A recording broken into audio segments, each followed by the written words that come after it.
Сәлеметсіңдер ме оқушылар? Бүгінгі сабақтың тақырыбы рәміздер туралы білім сайысы. Сабақтың мақсаты сөздік қорыңды дамытасың, мәтінге ат қойып үйренесің. Жаңа сөздер: қыран, орел, барыс, леопард, тұлпар, конь, құрметтейді, уважает, тіршілік етеді, обитает. Үшінші тапсырма 13-ші бет. Мәтінді оқы. Прочитай текст. Көне түркілер барысты ілбіс деп атаған. Ол таулы, тасты аймақтарда тіршілік етеді. Барыс батыл және айлалы аң. Осы себепті қазақ халқы барысты аса құрметтейді. Өз баласына барысты үлгі етеді. Тұлпар ең жүйрік, ақылды жылқы. Қазақ халқы тұлпарды батырға сыйлаған. Ертедегі тұлпар сөйлей алады. Батырға көмек береді, батырмен дос болады. Батыр мен тұлпар барлық қиындықты жеңеді. Қыран аса епті, алғыр құс. Ол тоғайлы, таулы аймақта тіршілік етеді. Биік ағаш пен жартасқа ұя салады. Ол түлкі мен қасқырды оңай ұстайды. Қазақ халқы қыранды аса құрметтейді. Батыр ұлдарға қыраным дейді. Қазақ халқының тұрмысы мен мәдениеті кітабынан алынған.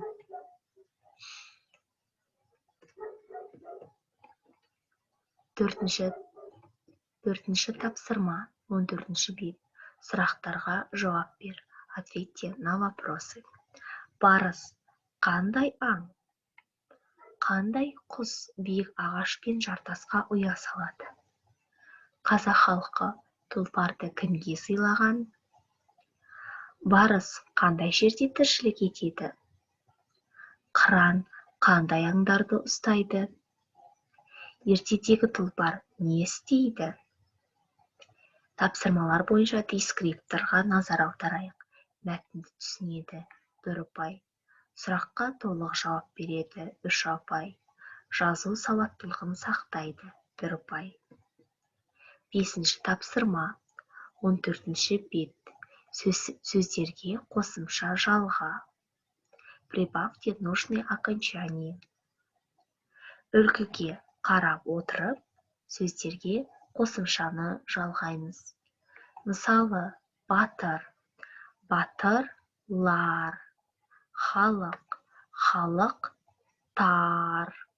Сол сияқты барыс, қыран, ағаш, жартас, тұлпар, аң, жігіт, ту, елтаңба, сурет, көрме, тау деген сөздерге берілген қосымшаларды дұрыс жалғап жазамыз.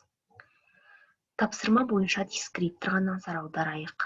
Жалғауларды анықтайды 1 балл, сөздерге көптік жалғауын жалғайды 3 балл. Осымен сабақ аяқталды. Сау болыңдар оқушылар.